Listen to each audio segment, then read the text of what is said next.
Mission to inform, equip, and activate individuals to strengthen the moral foundations of our culture. We also support the church. We want to be a leading organization in biblical worldview training for cultural transformation. Thank you for standing with us. Welcome to Today's Issues, offering a Christian response to the issues of the day.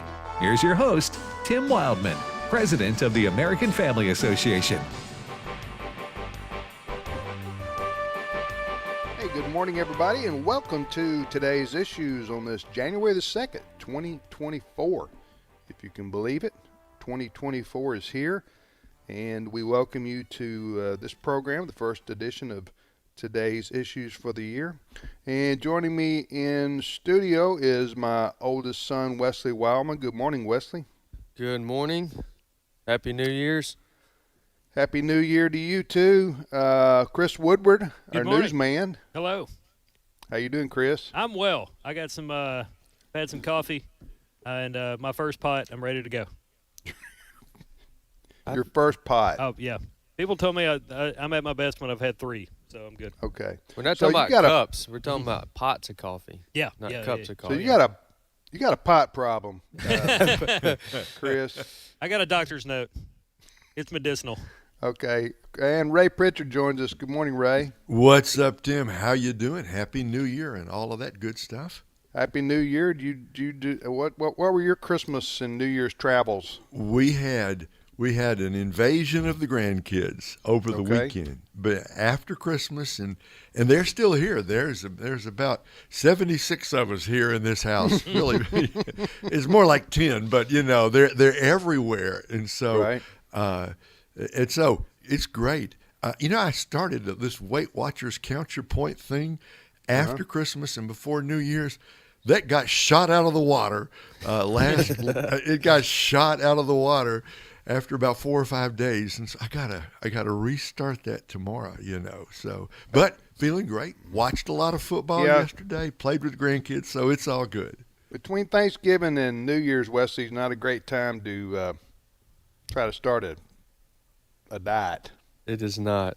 It is not a good time. In fact, I know human nature too well that I just decided that I was going to wait until today, the second, before I began doing any type of. So how's it going so far today? Right. So far, I hadn't even had any food. All I've had is coffee. Really? So Okay. yeah, it's all right going really then. well. So far, 4 hours in, we're doing great. You got the caffeine buzz working. That's right. Good. 100%.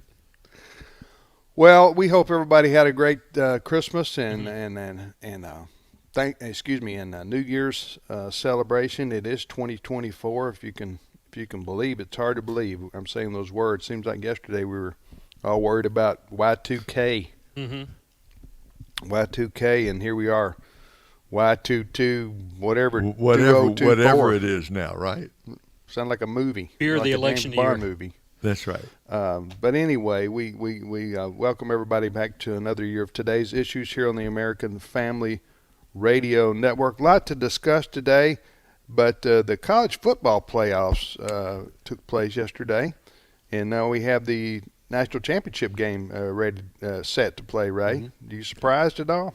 Well, I have. Look, I've been watching Alabama my whole life, right? And You I grew don't up in think- Alabama. Yeah, Right. and I don't think I've ever seen an Alabama team manhandled the way Michigan did to them. I don't think I've ever seen that happen. Milroe got sacked 6 times in one game. Mm-hmm. How is that even possible? Michigan played better and stronger than I thought they would. They really showed up.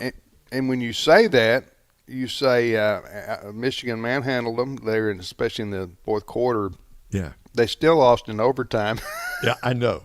Huh? About that But- last play, Tim. I don't know about that. Alabama's last play in overtime. Yeah. That didn't. But I don't think that's exactly what they meant to draw up or something. I don't know. Congratulations to the University of Michigan and they're their good. fans, and the University of Washington, Wesley, and their fans. So it'll be Michigan v. Washington. First time this century, I think we haven't had an SEC team in the national championship game. Yeah, I thought that's one of the first things I I thought about this morning was like, hold on just a second. Well, the rest of the country's glad. That's what that was my reaction to my own question. There's no SEC. Wait, everyone's happy about this, No.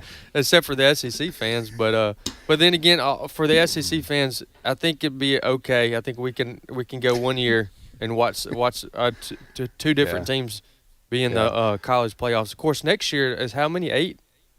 12 teams. 12 teams. Okay, so 12 teams. Go All with right, it. even if you don't care about college football, do yourself a favor and watch the national championship game, which will be, a week from yesterday, right? Monday?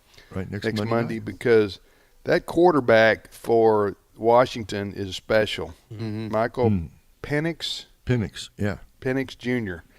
And this guy has an arm gifted to him by God. I don't know. That guy's a special guy. It's going to be a fun game. Michigan beat Washington next Monday for the national championship. All right. On Saturday, last Thursday, I should say, my father passed away, the founder of this ministry, American Family Association and American Family Radio. I learned of his passing just before the show was over on Thursday, and then Saturday we had his funeral service. Ray, it's hard to know when to do a funeral service, isn't it? Because how long do you wait and that kind of thing? Sometimes I think people wait 2 or 3 weeks to they let relatives come in. I think in this case, you knew it was going to come sooner or later. People were prepared. So he passed on Thursday, had the service on Saturday. I think that's wise. Yeah, and the weekends are easier for people. So Dad had dementia for 7 years, so it was not unexpected. We knew the end was near in terms of his physical death here on earth. But of course, Ray, the Bible says that for the Christian, when we die, what does the Scripture say? We have hope. Well, Jesus said in John 11, "I am the resurrection and the life. He who believes in me, though he were dead, yet shall he live. And whosoever liveth and believeth in me shall never die." Now, that's often quoted at funeral services, but there's a question at the end that we don't often quote. Do you believe this? Jesus said, "Though he is dead, yet shall he live, but whoever lives and believes in me shall never die." Is death real? Sure. It's real from our human, earthly point of view. But, Tim, what it really means is that for your dad and for all believers who come to the moment of death, it is just a momentary transition from life on earth to life in heaven. So your dad closed his eyes on earth and he opened them immediately in the presence of the Lord Jesus Christ. And I think that's what Jesus was saying. If you know the Lord, you're never really dead. From the eternal perspective, you are forever with Christ. That is the foundation of our Christian hope. Jesus went to the cross, rose from the grave. He defeated death. And for those who know him and follow him, death is just John Stott said it this way, the great British expositor. He said death is a, quote, trivial episode for the believer. And it doesn't feel trivial on this side, Tim. It feels overwhelming. But from the eternal side, if you know Jesus, death is not the end. It's the beginning of life forever with the Lord. Wesley? Yeah, the Bible also says to be absent from the body is to be present with the Lord. So it's instantaneous for the Christian that we would be right there with Jesus in heaven. And, it also says in different versions that we are given a glorified body. And the glorified body, I think about Papa and how for the last couple of years he has not been able to walk. We've had to wheel him around or pick him up and move him and help him over the last couple of years physically. And to know that instantaneously, everyone grieves slightly different in different ways and even at different times because of the process of trying to move from one thing to the next. But for me, I was extremely excited to know that he was now walking again and to know that he would be able to recognize many of his family members and friends and those that served with him in the ministry that have already gone to be with the Lord.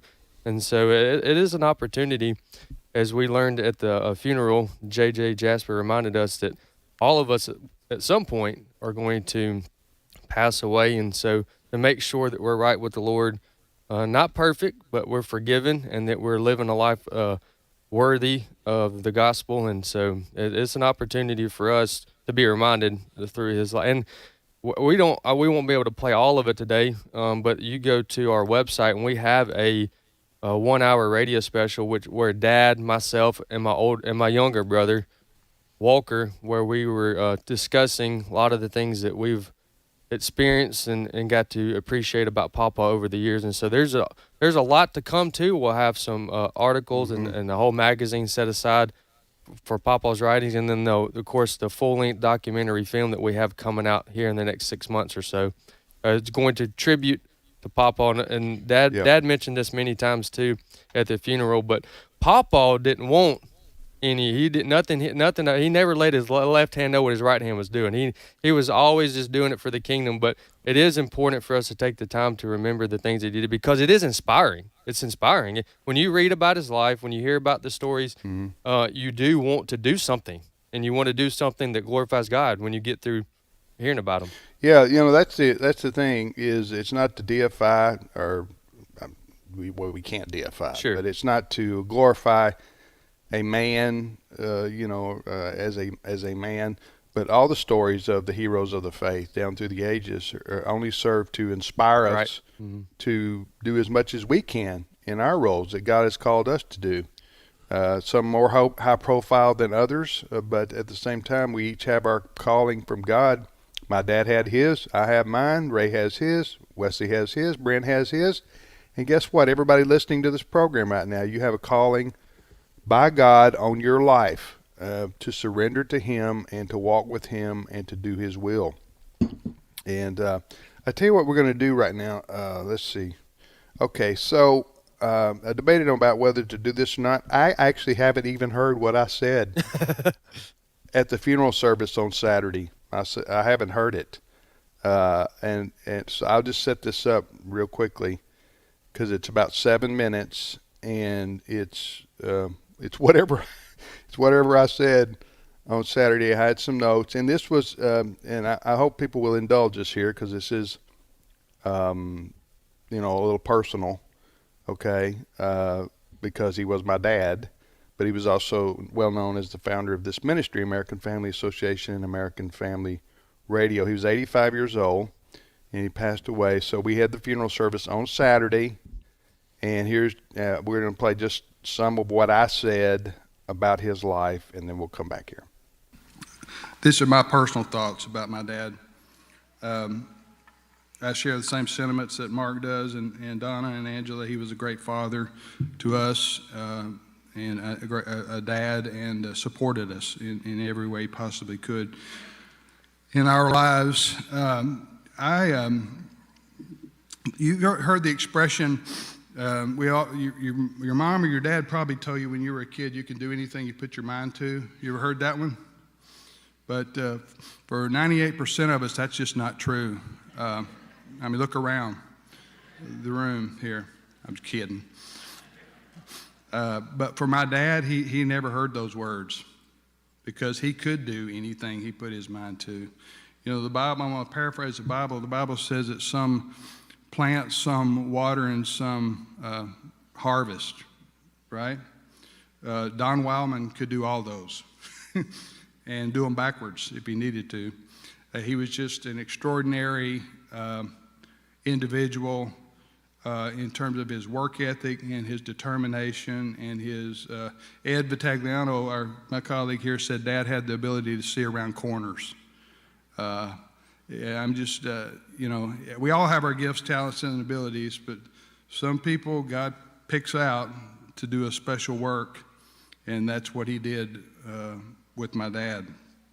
But my dad wouldn't say he's any more special than anybody else. Don't misunderstand me. He was a very famous, and he was a celebrity to an extent, especially in the Christian world, but he never acted like he was better than anybody else.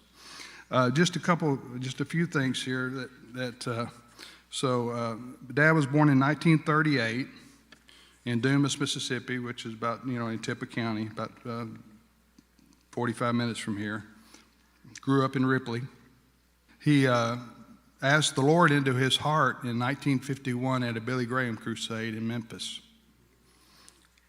And I think Billy Graham only went to Memphis twice, once in the 50s, 51 and 1970. So Dad would have been 13 years old when he went to Memphis. And I want to say that was the Mid-South Fairgrounds. I want to say that's where that was. He became an Eagle Scout, he became an Eagle Scout. He was called to preach when I think he was 16 or 17 years old. He attended Mississippi State for a while and then graduated from Millsaps. I didn't know this till 10 years ago. He told me when he was at Mississippi State, he hitchhiked to Tupelo to see Elvis Presley at the fairgrounds. You know that famous concert that Elvis Presley did at the Fair and Dairy Show here in the 50s? Anyway, Dad was there. He was served in the Army, thus the flag over the casket today. He served in the Army from 1960 to 62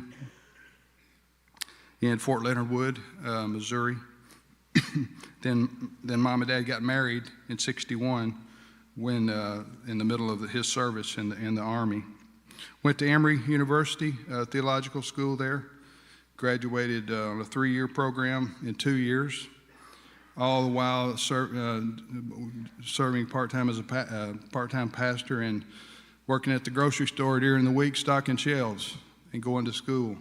If you know anything about Emory, it's a very prestigious academic university, and to finish a 3-year program in 2 working and having 2 children, 2 is quite an accomplishment. Came back to Mississippi then and started pastoring churches in Tishomingo County. And had 4 churches at one time, 2 every week, right, Mom? And country churches, you know, so he'd go all over the county preaching on a Sunday morning. And went out to the Coleman State Park and had a chapel out there in the summer for the campers. I mean, he was, you could see the kind of man my dad was in terms of his work ethic. And then he also he was a Methodist pastor. He authored books. He wrote 17 or 18 small inspirational books. We're talking in the 60s and 70s here. And he wrote them, and he published them himself. And then sent them out to bookstores all over the country and consignment. Sold 500,000 books that way. On consignment, if you can believe that. Where he had this, and his publishing warehouse was our living room. And his laborers that he abused were his children. I never report that, but Mom, he gave us 1 penny for 4 books. And then told us we could eat and sleep there. And that was supposed to be compensation for all those, because the books went in little gift containers. I mean, they were gift books. Nuggets of Gold, Gift for the Graduate. Some of you may have read those or remember those, but he wrote all those. He had a national newspaper column in the late 60s and 70s called Whatsoever Things. And that went to hundreds of newspapers all over America. Then in 1977, he founded what was then the National Federation for Decency and later became the American Family Association. Left the pulpit and started the ministry, and then AFR, American Family Radio, he birthed in 1991. And at one time in the 90s was the fastest growing radio network in America, period, for several years there. We grew up to 180, I think we peaked at 185, 190 stations, something like that. But those were all Dad's ideas. Can you imagine somebody accomplishing so much in his lifetime? And then he was inducted into the National Religious Broadcasters Hall of Fame just a few years ago as well. So that's just a snapshot of some of the things that my dad did over his lifespan. And everything he did was with a purpose. And he was, and everything he did, he had a way to do it. He figured out a way to do it. to. So that's uncanny. A lot of people are able to be visionaries, but they can't put it together. Some people can put it together, but they don't really have a vision. And Dad had the ability to combine both. God gave him that ability, and he'll be the first to acknowledge that.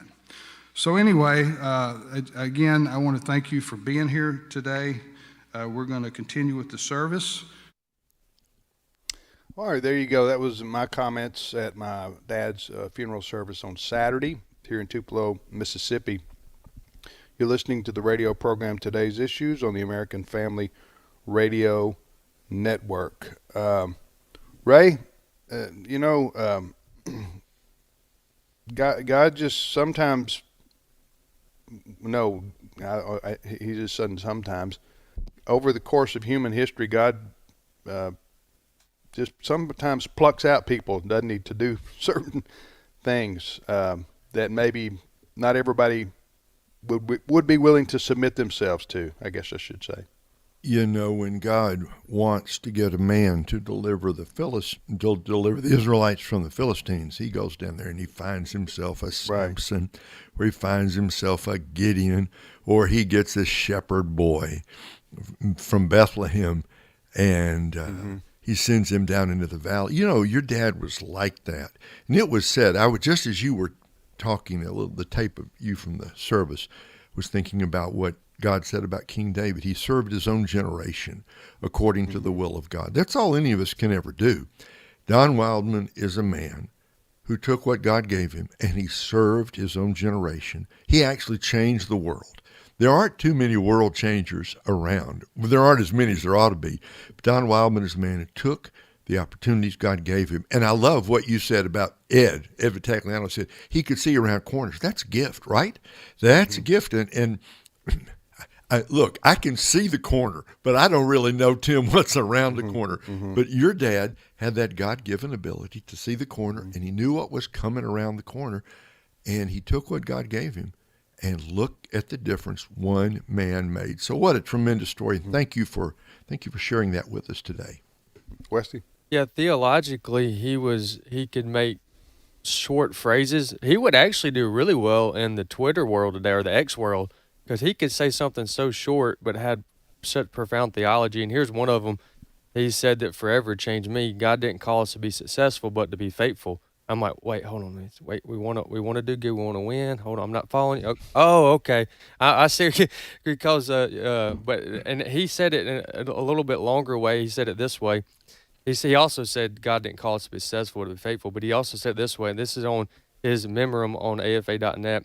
God does not require that we be successful. He only requires that we would be faithful. Whether or not we are successful is not always within our determination, but being faithful is. And just that goes to tell you. And you mentioned this, and he's mentioned this before, but we lose sometimes. That comes with the territory. And I say lose meaning in the eyes of the world. We may lose a battle here or there.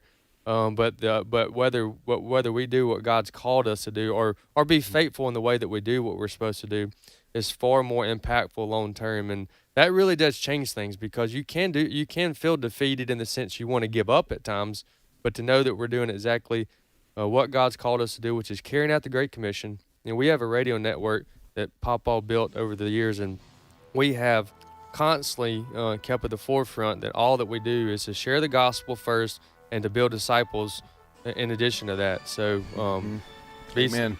God's called us not to be successful, but to be faithful. Amen. Well, that'll preach, right? Amen. He would do well. All right, Chris Woodward, you still there, Chris? I am, sir.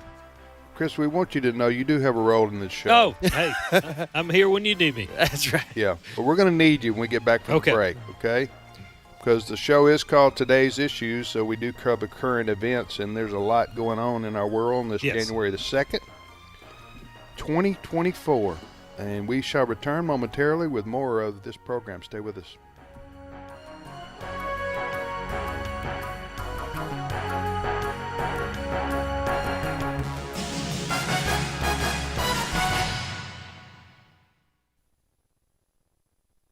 It's my turn.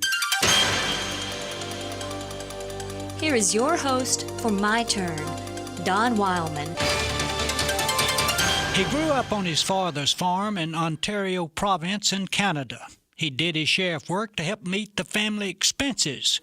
His jobs varied from selling such farm products as butter and eggs to working in a grocery store. And, of course, he had his routine farm chores.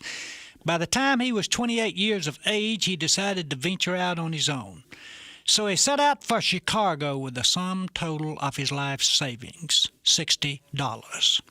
Once in Chicago, he began the pursuit of a dream to build a big cheese business. He bought himself a wagon to haul cheese in and began buying and selling the dairy product. He was allowed to purchase the cheese on credit and pay for it from his earnings. Times were not easy, and at the end of one year, he took stock of his business. He learned that he was $3,000 in debt, and the chances of his paying it off were slim. It was a rather disappointing year for the cheese merchant, for he'd spent a year working from early in the morning till late at night, and now, despite all the long hours and hard work, his credit was gone, and it appeared that his business and dreams were gone also. Driving his horse toward home one day, he was talking to the animal, while also talking to himself. He asked Patty, the horse who had been named by the young man, what the trouble was. "What's the matter with us, Patty?" Well, strangely enough, an answer came so loud and clear that the young man stopped the wagon to see if anybody else was around. Here was the answer. "You're trying to leave God out." It was a rather unusual answer for the young man. He wasn't known to be a real religious person. But he continued his conversation by saying, "Patty, if God can do any better with this business than we have, he can have it." Well, shortly after that, the man asked God to be his partner. He soon joined the church and began teaching a Sunday school class. And things started getting better in the cheese business, too. Before long, he discovered a way to preserve cheese, something which had been impossible to do before. And with the discovery, his business boomed. He soon had to hire another helper, and then another, and soon he had more than 100 employees, and then more than 200. And soon he had 1,000, and eventually the business grew to employ many thousand. From the day that he made God his partner in business until the day he died, this man found business good. He gave generously to his church and to other good causes, and he was always wishing to share God's love with someone else.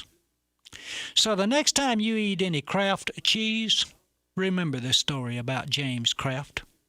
And I think he would want us to go on to say that the wisest move he ever made was taking God in as a partner. This has been My Turn with Don Wildman, a production of the American Family Association. Jesus said, "Let the little children come to me, and do not hinder them, for the kingdom of heaven belongs to such as these." Matthew 19, verse 14. American Family Radio. This is today's issues. Email your comments to comments@afr.net.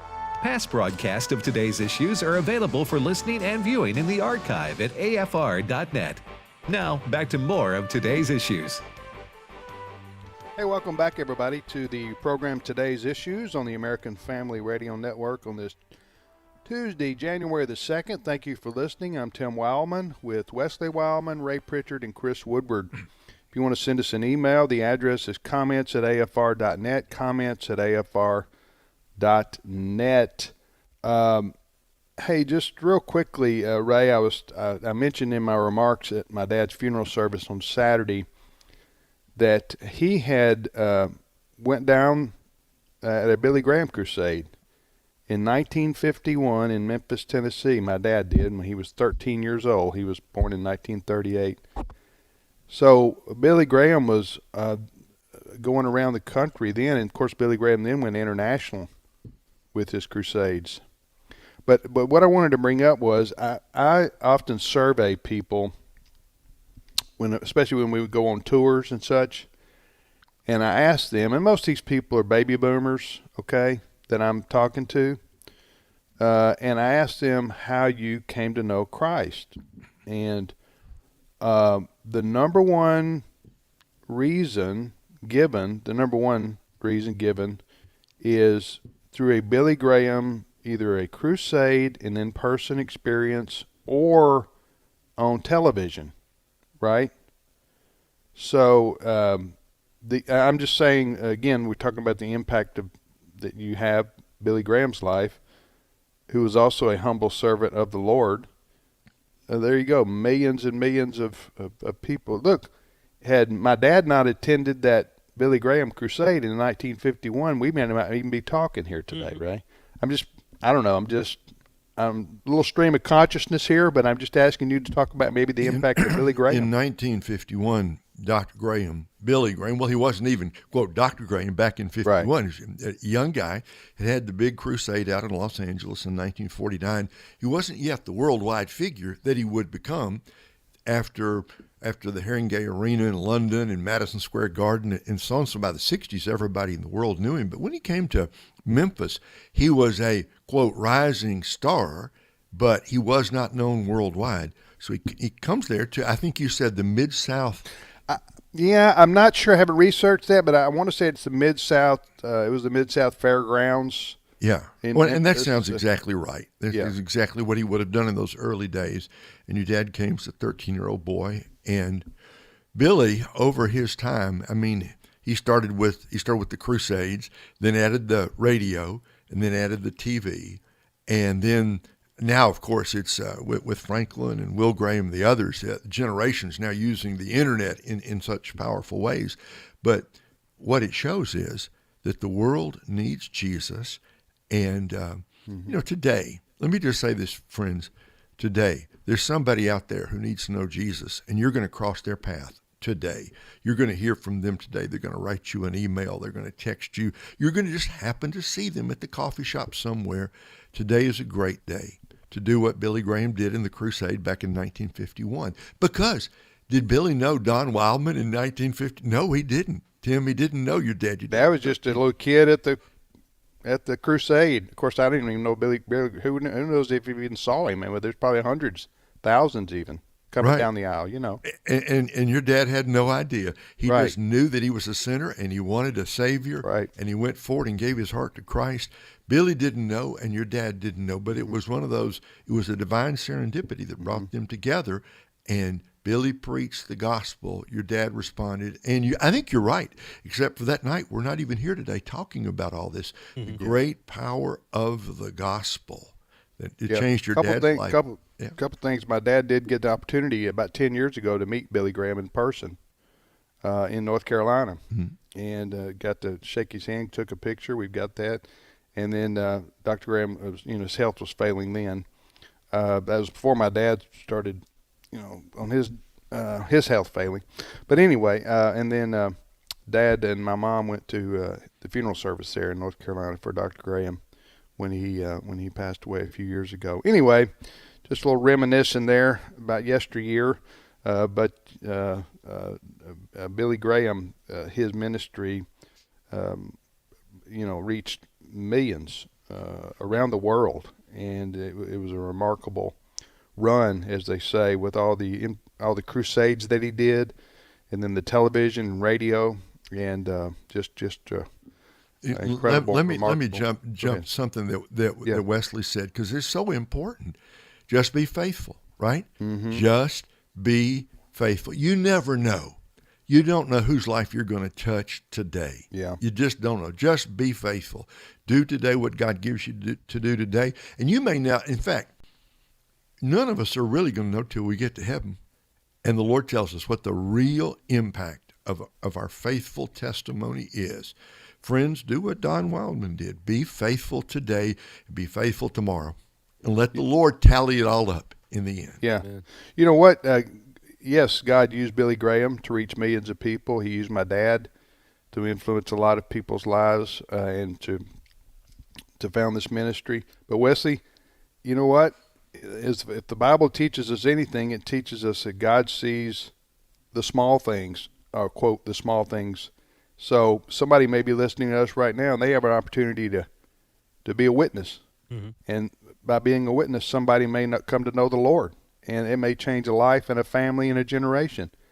Well, that may not necessarily be known on American Family Radio or on Fox News or on some website somewhere, but it'll be known in the eyes of God, and that's just as significant in the eyes of God as something that's more high profile in the eyes of the public. Yeah, and if you're thinking you're insignificant or that you don't have the abilities or the capabilities, I always think about Moses.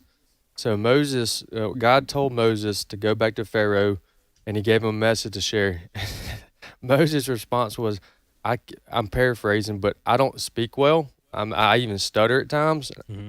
And you want me to be an orator? You want me to go back with great words? And the Lord responded to Moses to his response and said, who made a person's mouth? Who makes someone deaf or not able to speak? And who gives the person sight who is blind? That is the Lord, the Lord. And so God will obviously use the skills and gifts that you have and the talents that you have, but also he will perform miracles and help you to be able to do things that you wouldn't otherwise be able to do without his help. So you may be insignificant by yourself, but with the Lord's help and with the power of the Lord, you will be very significant. I have I have my own Brother Don story. If you'll bear with me for maybe 2 minutes. We'll bear with you. So this is Chris. Yes. We're bearing right now, Chris. We're going to introduce him back to the program. No. Woodward, ladies and gentlemen. Thank you very much. So I never had the honor and the privilege of working with Brother Don, but my salvation story has just as much a connection to Brother Don. So in a roundabout way, like I'm here because of Brother Don, not just because he started AFA. I met Fred Jackson prior to my arrival here, and through a course of several conversations, I became aware that I was not saved, and I needed the Lord. I needed to ask the Lord to forgive me of my sins and repent and be my Lord and Savior. Through those conversations with Fred Jackson, I ended up making the best decision I've ever made, and eventually I started working here. Now, the reason this is all tied with Brother Don is obviously he was faithful, and regardless of what the world may say, he started this ministry and later went on to start AFR. Eventually, Fred Jackson comes here from Canada in the 1990s, and then 20-some-odd years later, I met Fred, ended up getting saved, then I started working here. So there was a moment during the funeral where I think it was Wesley's cousin talked about how the next generation, is going to need a Brother Don. I'm paraphrasing a lot there. Somebody, one of the speakers, mentioned that, maybe JJ. But it made me think of just, I would not be sitting here today if it were not for Brother Don, of course, but also Fred Jackson, who came here and was hired by Brother Don. Right. Was that chain of events there? Chain of events, and he prioritized the importance of salvation. Mm-hmm. Yeah. Amen. Yeah. All right. You're listening to Today's Issues on the American Family Radio Network. Folks, there was a big earthquake in Japan. I don't know if you heard about it, Chris, but this was a major earthquake, right? That hit Japan, 24 hours, 48 hours ago? Right. At least 55 people are dead. That's probably going to go up as they go through the rubble, and that's often the case. But this happened Monday afternoon. It was 7.6. 7.6, very powerful quake. It happened in a place called Ishikawa, if I pronounce that correctly. It's about 180 miles west of Tokyo, and all the deaths there have been reported in Ishikawa. Japan is no stranger to earthquakes, but this one was really terrible. Obviously, like a lot of earthquakes, nobody saw it coming. And so it's a massive amount of search and rescue at the moment. And then to match with that, they had this really bad accident at the airport there in the Tokyo area where a Japan Airlines plane burst into flames after colliding with another aircraft, and 5 people died there. But amazingly, guys, there was like 300-some-odd people on board that walked away scot-free. You mean was this on a runway? Yes. Two planes clip or something? Or yes, fire. I mean, we were talking about it in the Today's Issues meeting prior to the show, and Steve was correct when he said it's a miracle anybody walked away from there. Okay, a couple things. Listen here, how many people confirmed deaths due to the earthquake? At least 55. Okay, that number will rise. Mm-hmm. But did you guys see videos Yes. of this? Yes. Because I watched videos, I'm talking about that people took and put on social media from their private cell phones. And these 7.6 is a major earthquake, and I mean houses were rocking. Windows were shattering. I should say. Mm-hmm. Big concrete statues were crumbling. Ray, did you see the videos from this? This was. I did in there. You see some of them where life is normal, right? Everything's fine. You're in a store, right? And all of a sudden, the walls start shaking. People are screaming and it lasted. running for cover. It looked like to me it lasted 30 seconds or more. Do you see that, Wesley? Did you see this? I didn't see how long, but I did see videos. I did see pictures. And just to give a little bit of trivia, even though it's not Friday, 8.0 is the highest rating that you can get. Or I mean, you can go off the scale, obviously, but 8.0 is the number of a high-end earthquake, like very, very, very rare, very, very rare.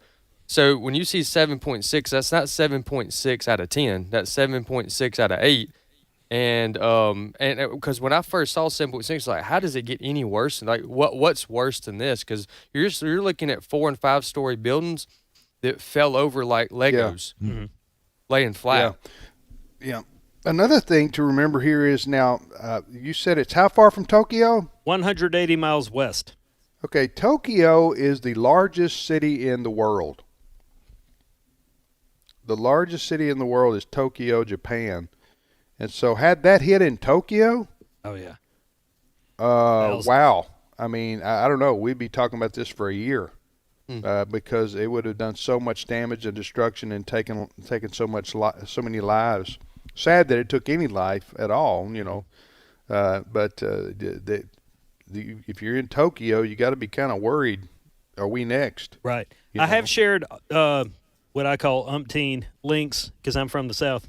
But I have shared several links to various videos of the quake. I've got a CNN story, NBC, CBC. There's an AP from Associated Press as well. So videos, check out our comment Have you ever section. been in an earthquake, Chris? I have not, but interestingly enough, a lot of people in this part of the Southeast don't realize that we're actually on or near a fault line.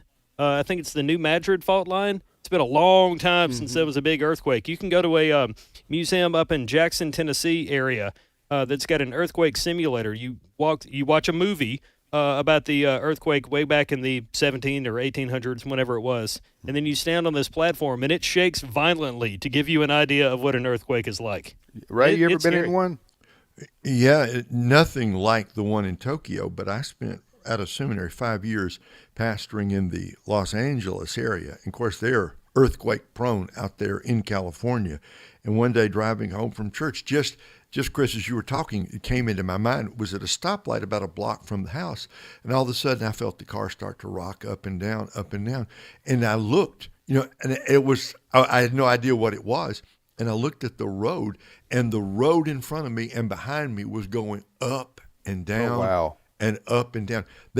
Look, for a guy from Alabama, that's terrifying. I'd never experienced, tornadoes one thing, but the ground underneath you is solid. But what do you do if the ground underneath you begins to give away? Yeah, you're right. In Los Angeles, in California, they do have earthquakes. I don't know if regularly is the right word, but they do have. They have. Is it the San Andreas Fault? Is that the? That's it. The San Andreas Fault, right? Yeah. A lot of action out there. Well, it's just and what we experienced was they call it a tremor, but everybody felt it. Everybody felt it. It was nothing like what happened in Tokyo. But I thought to myself, there's hardly anything in life more terrifying than to feel we all just take the earth underneath our feet for granted. Sure. We don't think about it. But what do you do if it starts to do like this all around you? Mm-hmm. Where do you go for safety then? Do you remember the earthquake that interrupted the World Series back in '89? Oh, yeah. Yeah. In San Francisco? Yes. Yeah. Absolutely. I was watching that on TV when that happened, and everybody exited the stadium, and then the players went in the middle of the field. I think it was the old Candlestick Park. Mm-hmm. And, that was a devastating earthquake that hit San Francisco. Only experience I have with an earthquake, I remember as a kid. I was about 10 years old, 72, 73, right in there, living in Tupelo, Mississippi. And it was a Sunday afternoon, and the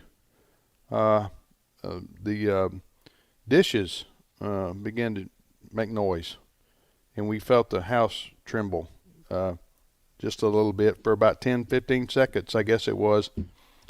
And it was a New Madrid fault that had an earthquake. And the New Madrid fault, I think it runs from Missouri through Mississippi. I haven't researched it in a while. The New Madrid, I think it's what it's called. But I think it's the second most active or serious, however a geologist would define that, fault in the U.S., in the continental U.S. I'm talking about after the what do you call it, Ray? San Andreas? San Andreas fault. San Andreas fault. Yeah. Anyway, haven't felt the earthquake since then. But that was, as you say, Ray, and that was a small one. I'm sure it's probably 3 or 4 on the Richter scale, but it was, weird. It's a weird feeling that, as you say, you're completely and totally helpless. With a tornado, you can get out of the way. Right. All right. You can take cover. You usually have warnings, the day before, time of. Hurricanes, they're coming. You can get out of town. Now, you can't stop the destruction, especially if you live along the coast. But with an earthquake, there's no warning, and there's no place to go. I mean, what do? You hide under a table? Well, I don't. Anyway, I guess it's what they. Is that what they advocate, Ray? Just get under a table? Right. Okay. The old school drills where you had to get under like a desk or a door frame. For an earthquake? Mm-hmm. You had drills? High school for earthquake? We did not. We did the tornado drills, but I do have relatives that live in California that have shared the horror stories of having to practice under a desk. Steve's probably been through that, having been he's from the San Francisco area. Yeah, maybe we'll ask him about that next hour. What kind of prep they do for schools or so forth for a earthquake. All right, you're listening to today's issues on American Family Radio. Major earthquake 7.1 on the Richter scale? 6. 7. Thank you. 7.6 in Japan. Mm-hmm. Happened on Monday. Next story. Well, Chris. one of the things that American Family Association and American Family Radio have long advocated for is the protection of families and children. And I bring that up because in a story you can read on our website, I'll share the link as well. At the end of last week, Ohio's governor, a Republican by the name of Mike DeWine, vetoed a ban on the gender manipulation of minors. And this same bill also included language that would ban males from competing in female sports, which has been an issue all across the country. And many states have moved or they've taken steps to bar males from female sports. Many states have also taken steps to bar the gender manipulation of minors. But Ohio's Republican governor, Mike DeWine, vetoed that bill. And as you would imagine, a lot of social conservatives and special interest groups are not happy with their Republican governor. I have one example here. It's Linda Harvey of an Ohio-based organization called Mission America, and she's upset with the governor and his veto. Clip 8. He has never been good on the LGBTQ issues. He listens to them way too much, to these activists, and caves into what they want. He even used the term gender-affirming care. As soon as he used that term, we knew where this was going. We knew he had vetoed it because that is a concocted term. We know this is not gender-affirming. This is gender-destroying. Now, the bill, again, also included language banning males from female sports, but Linda told us that he was going to veto this from the gender manipulation language alone. He probably didn't even read or get to read the language about the sports issue. Now, the state legislature can override his veto. Yes, and that is a big possibility. They have the numbers, right? Mm-hmm. They do. I was surprised at that. Now, I don't live in Ohio. I have a lot of friends who do, who are more familiar with Governor DeWine. He was good on the pro-life issue. He signed the heartbeat bill. Mm-hmm. So kudos for that. But on this issue, Linda Harvey there was saying he has a reputation of being weak. Listen, Ray, what we're talking about here is forbidding. The legislature in the state of Ohio said we do not want to allow gender surgery, gender manipulation on minors, and we're going to make that illegal in the state of Ohio, and also we're going to forbid males from playing in girls' sports. And I guess I'm surprised somewhat that a Republican governor would veto that. I mean, look, he's a Republican. He has a reputation as a conservative in the broad sense. And as you said on the pro-life issue, he did good, signed the heartbeat bill. God bless him. But look, what does it mean to be a conservative if you do not conserve the very meaning of being male and female? What does it mean to be a conservative if you do not conserve what marriage is and what the family is? This ought to be, Tim, this ought to be a no-brainer. Yeah. It ought to be like he should say, send me the bill, I'll sign it. I don't even need to, I don't have to worry about this. Look, and the position is really, you're an adult, you're 20, 25, and you want to do something to your body. Right. There's not a law that's going to stop you, right? We can tell you what we think about it, but it's not a law that's going to stop you. But there ought to be a law in every state in the country that says you cannot do this to our children. You cannot. And a lot of states have adopted that kind of law. 100%, and the rest of them ought to, because a nation that will not protect its children is hardly worth being called a nation at all. This should have been an easy call, and what a terrible disappointment. And let me just say, Tim, I'm with you. I hope the legislature, grabs their courage, so to speak, and overrides this veto. It's the right thing to do for the people of Ohio. Chris, Wesley, go ahead. Well, this kind of stuff frustrates me to no end. The fact that Mike and the likes like Nikki Haley, all of a sudden, they're for parents' rights and for lack of a better word, liberty, or let the people decide. But we're talking about mutilating a child's body. Right. Okay, so we have a consensus for all types of things. 18 for smoking, 21 for alcohol. There's consensus for all types of things. As Ray mentioned, 25, 26, whatever. An adult wants to do things to their body. Good Lord, but we're talking about a child. We're talking about kids. It's not for the parents. Don't get to decide manipulating a child. That would be called child abuse. Well, also, how many? You got. Let's just use an example here. A 13-year-old comes to their mom and says, "I think I'm a girl." Yep. A guy says, "I think I'm a girl." Well, you don't affirm that. No. You now. I'm not trivializing it. That's a spiritual problem, sure, and it's a mental problem, and they're going to need help if the kid's serious. Right. That's a problem. But you don't go out and say, okay, well then what we'll do is sign you up for surgery and take your genitalia off, or do some kind of other kind of some kind of hormone treatment. Hormone blocker. Hormone treatment. Right. Yeah, or some kind of hormone treatment. The very fact that the parents want to do it just makes it more evil. Sure. Not less. Right. So a governor should say this, as you say, Ray, this is a no-brainer. We're not allowing this. Listen, we have to do the best for the most. That's okay? We have to do the best for the most, and the best for the most is to protect our minors in the state of Ohio from life-altering surgery or hormone therapy. We're not going to do it. When they get to be 18 or whatever the adult legal age is, 21, as you say, they're free to do whatever they want to. As sad as any kind of that would be, even at that age, but certainly not a minor, not a child. The governor just when I see frankly stuff, lost his mind on this one. Yeah, when I see stuff like this, the first thing that comes to mind is with Jesus, and that's if you leave any one of these children astray, you'll have a millstone wrapped around your neck. Right. It's better off you have a millstone wrapped around your neck than to lead children astray. We'll be back in 5 minutes with more of today's issues. Stay with us.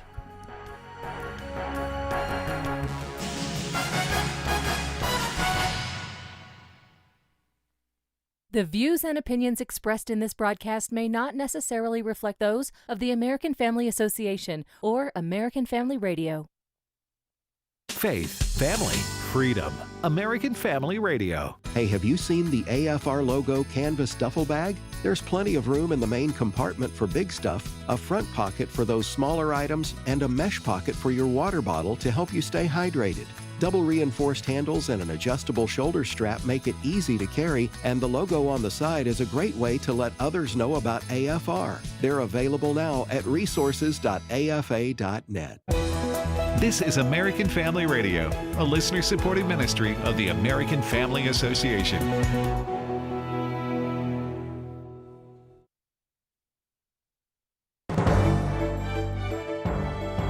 American Family News, almost at here.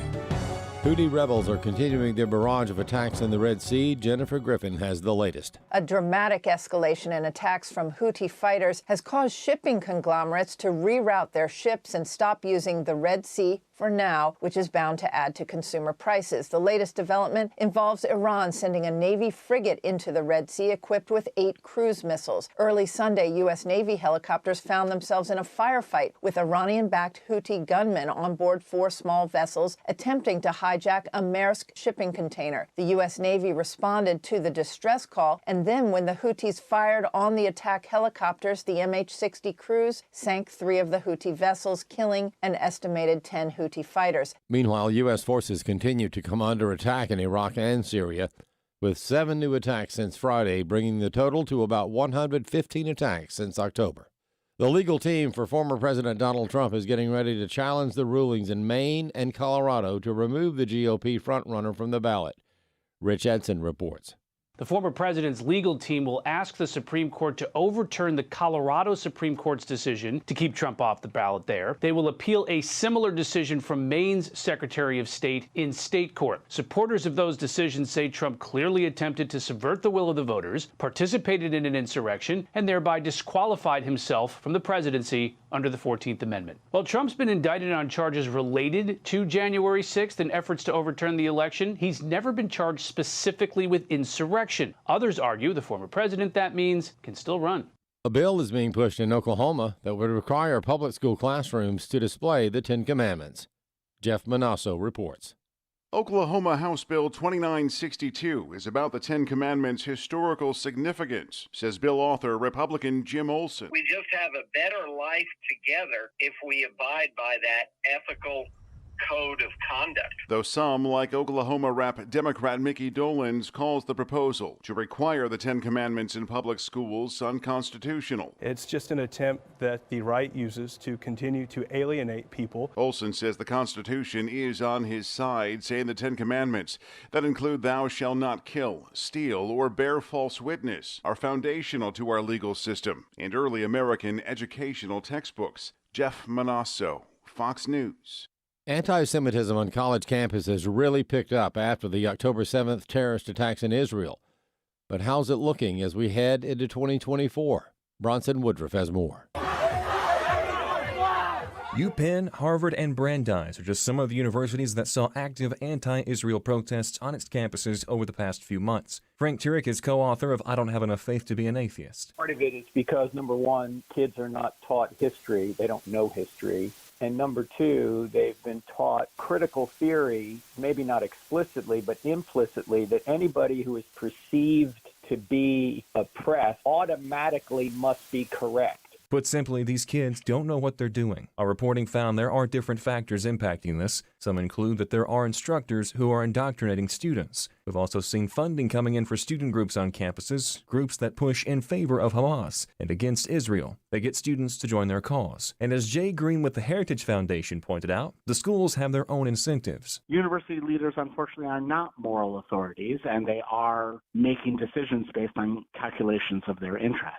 As a result, we've seen many high-dollar donors pull their donations from these institutions, hurting them financially. And some of the most recent developments we've seen as we approach the new year have been institutions beginning to take action against campus groups, including Students for Justice in Palestine. Some of these institutions include Brandeis University, Rutgers University, and Columbia University. Outlets report that Florida Governor Ron DeSantis ordered institutions across the state to ban Students for Justice in Palestine. I'm Bronson Woodruff.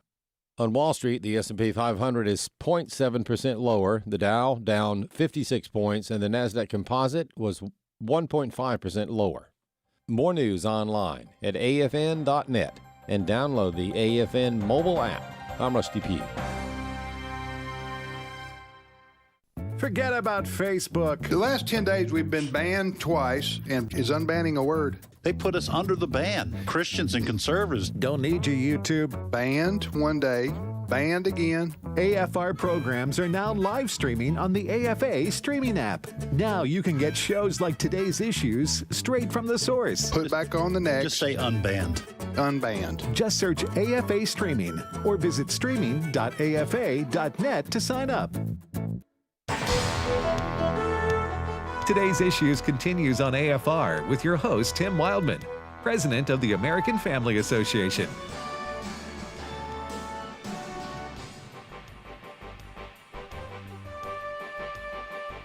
Hey, welcome back, everybody, to the radio program Today's Issues on the American Family Radio Network.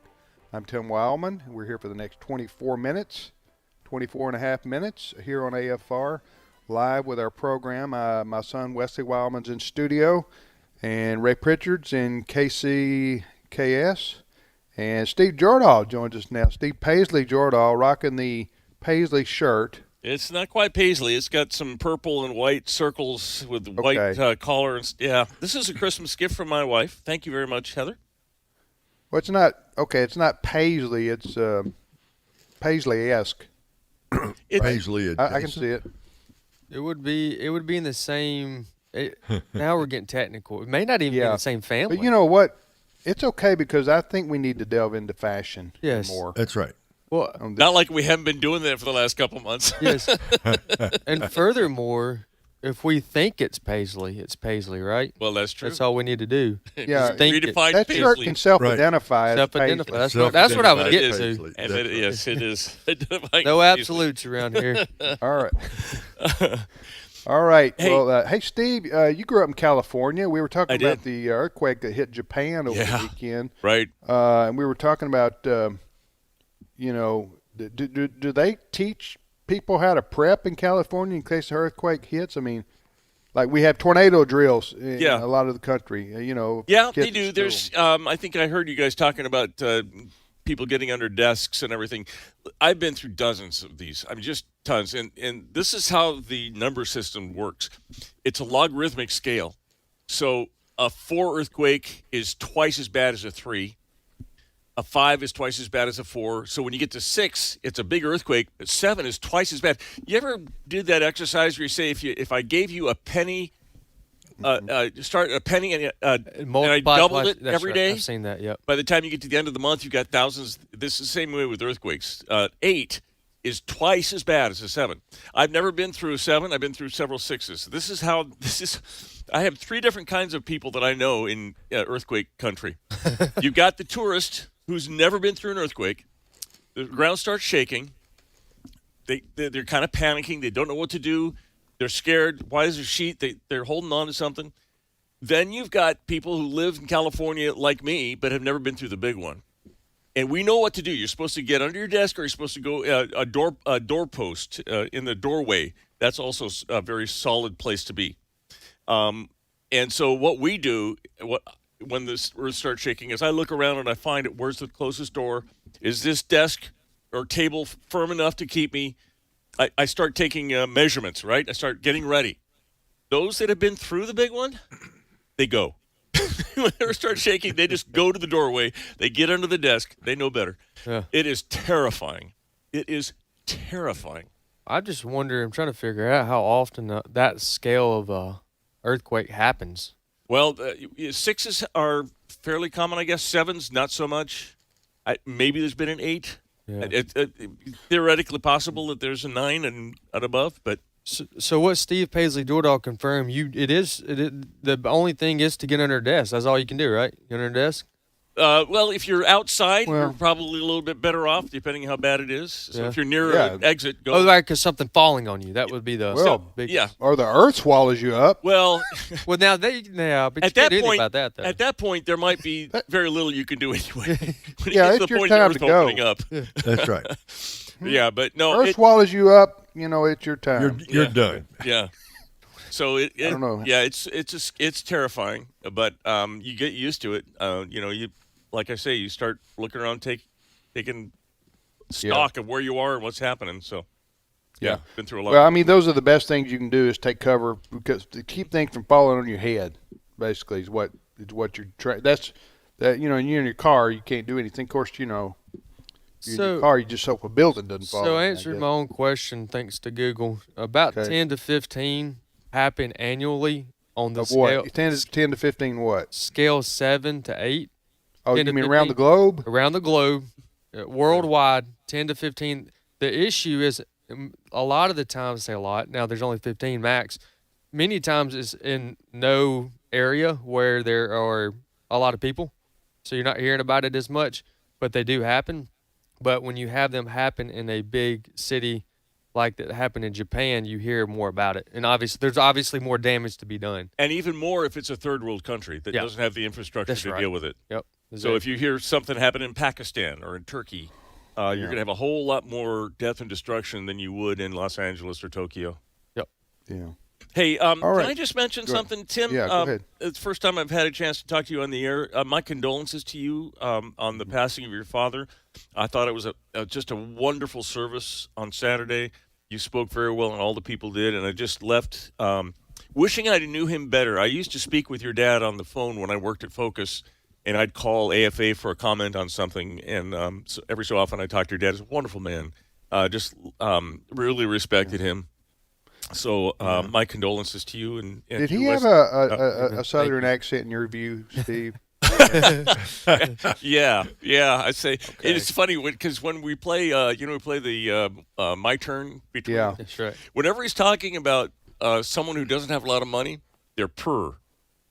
Oh, they're poor. They're poor, but it sounds like they're purr. They're purr. Some of my dad's talk is borders on needing an interpreter. A little bit, and worth interpreting, I might add. Yeah. Whatever he says. That's the other funny. thing. The other thing.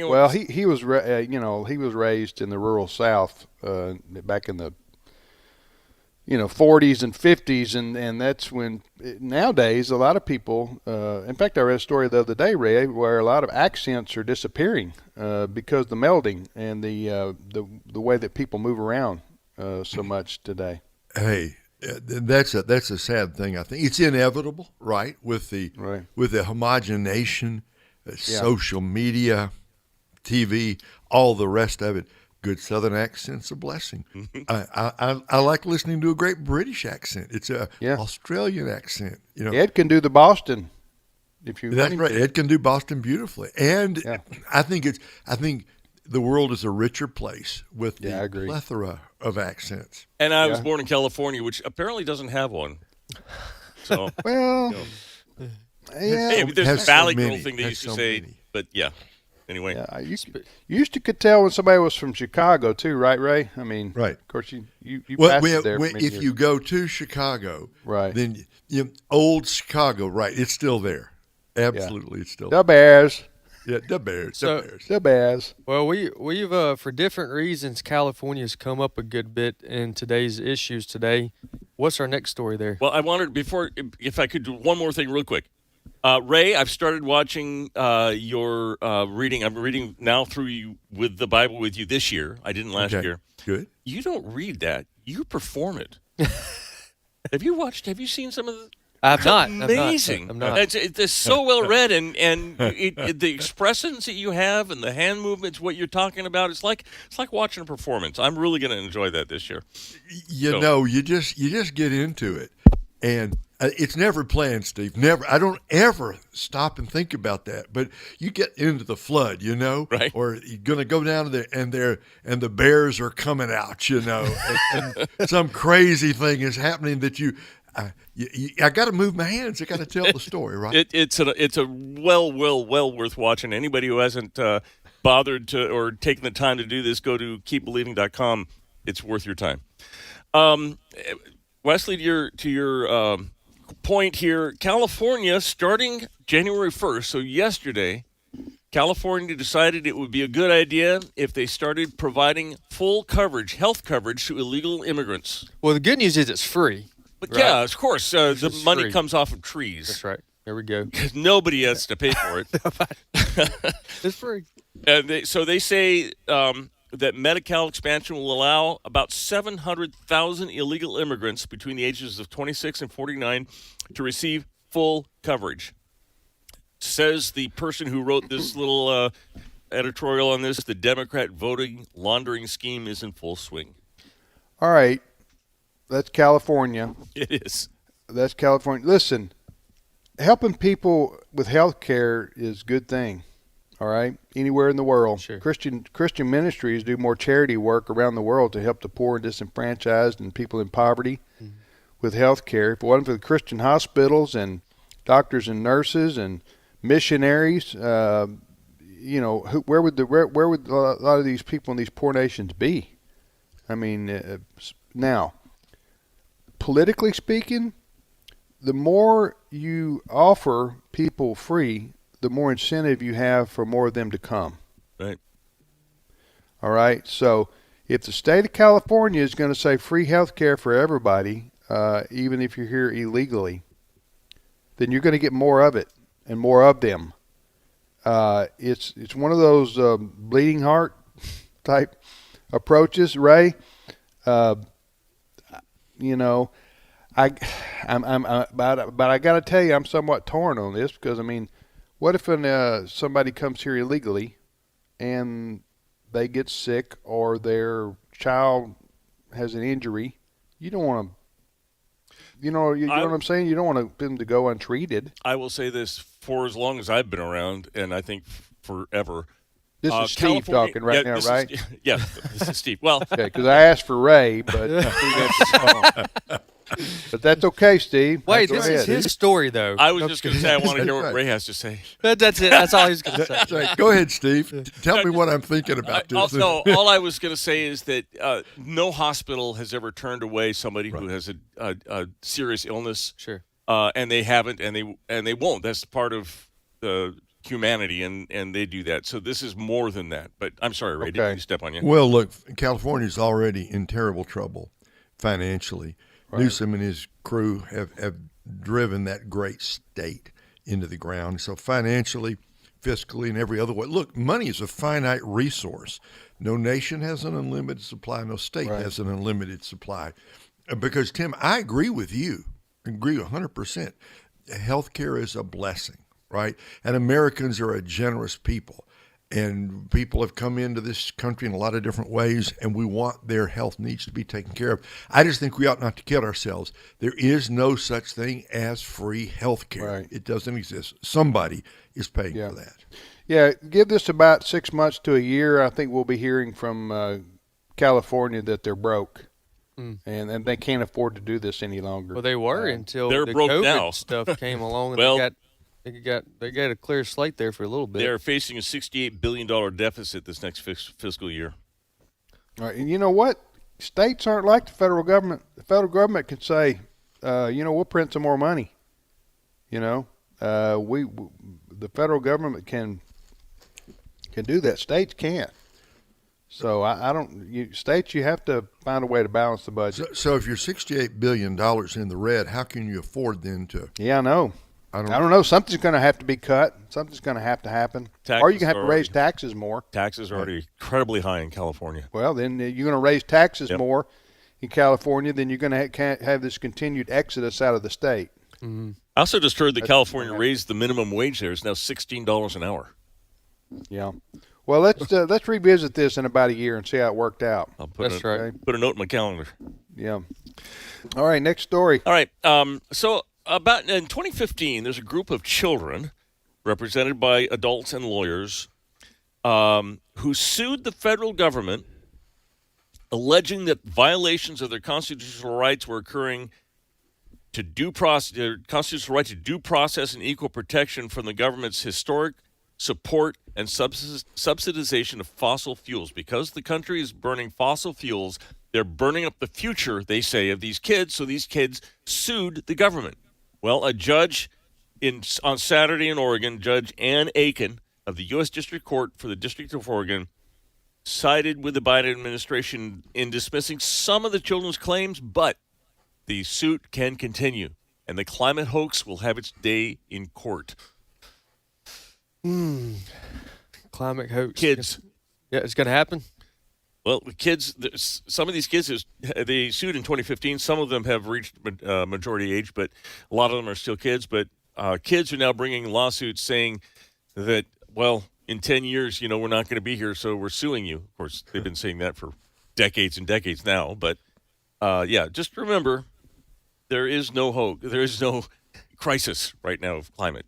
No. But we're spending money like it's growing on trees, trying to solve things that aren't a problem. I don't have anything to say on that. That's what it deserves. That's the response that deserves. Yep. Next story. All right.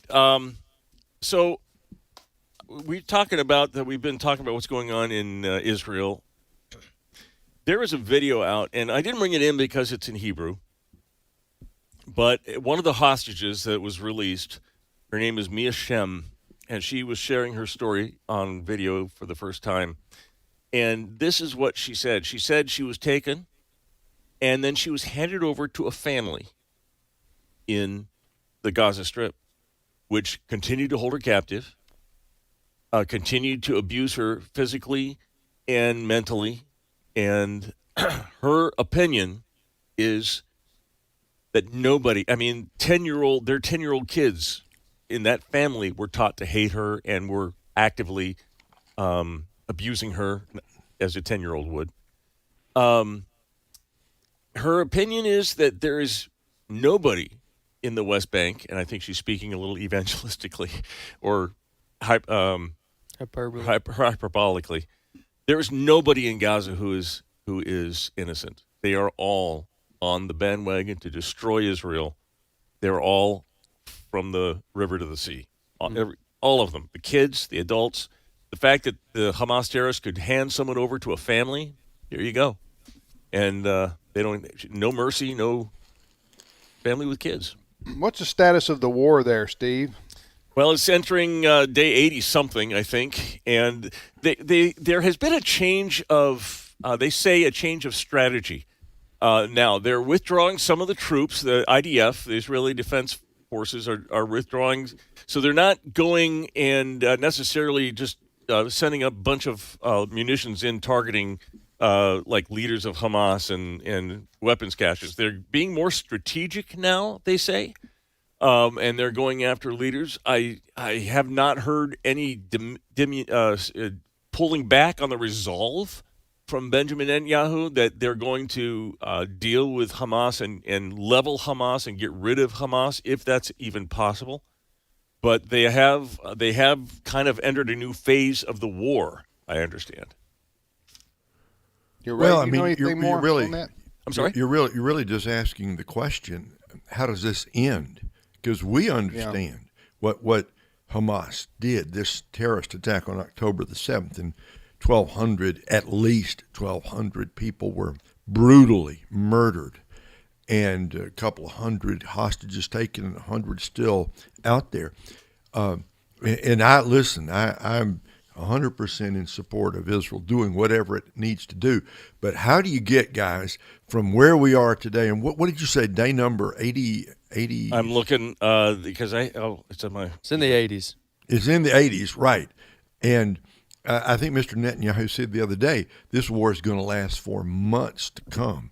That is to say, Tim, I think we're going to be talking about this in March and April and May. I wish I could say in 2 weeks it's going to be over. Yeah. And even when you get to whatever that end game is, how are you ever going to get a non-Hamas Palestinian government that can actually live with Israel in the Gaza Strip? I don't know. That's the part that I can't see. I can't see how we get to a peaceful end of all of this. Remember, they were elected, duly elected. Right. Who's that? Hamas. Yeah, it's a problem. Israel is it's a problem. I mean, Hamas itself, but Israel right now is in the middle of cleaning out the wasp nest, so to speak. Right. And they're they have to be careful because it's urban warfare basically, and they don't want to lose Israeli soldiers. they don't want casualties to pile up. And I don't know how many soldiers have died now. Do y'all know? Israeli soldiers. I'll look it up. But they're going, they're going block by block. They're having to find out all these tunnels. You got guerrilla warfare against them. It's going to take some time. There was some rockets that Hamas used, a couple days ago?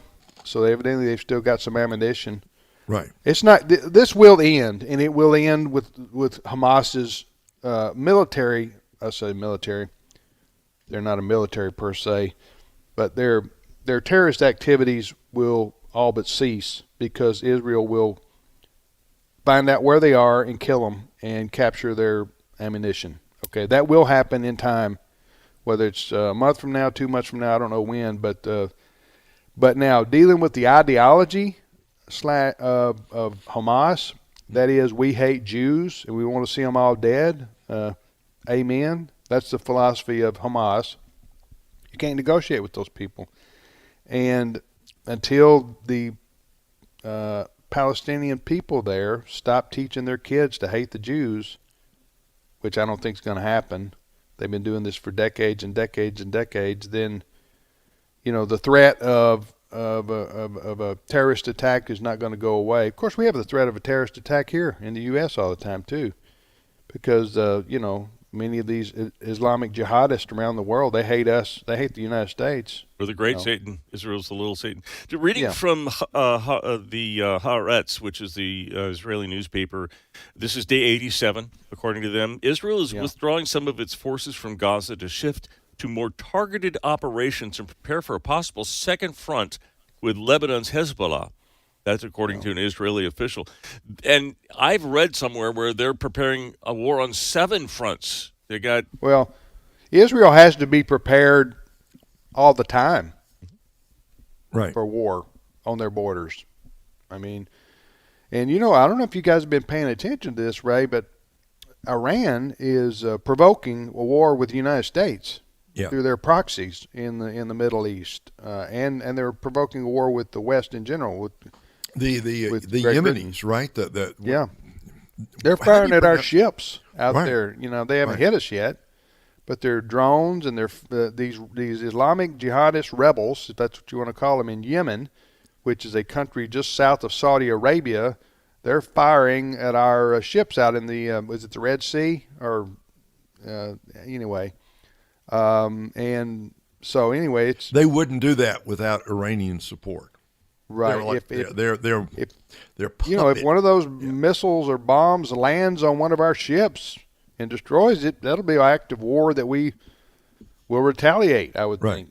We would retaliate. I'm talking about against Iran because that seems to be the consensus that these are proxies of Iran. These Hezbollah, Hamas, these what do you call them? Those fighters in Yemen, what'd you call them, Ray? The H-O-U-T.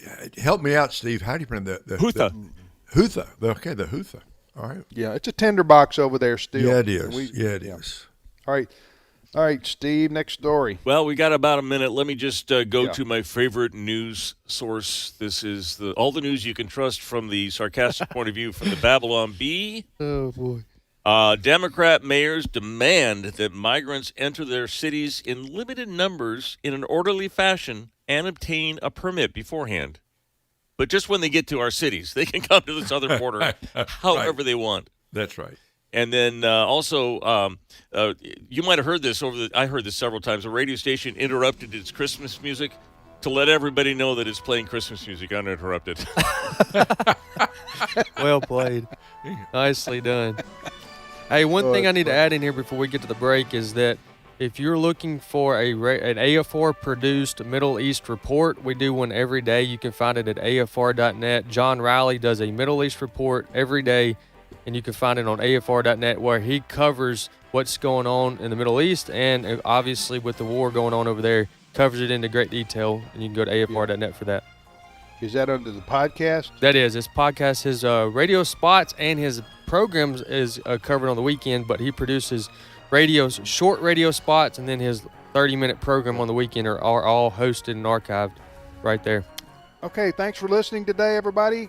Take care. We'll see you tomorrow for another edition of Today's Issues. Keep listening to AFR.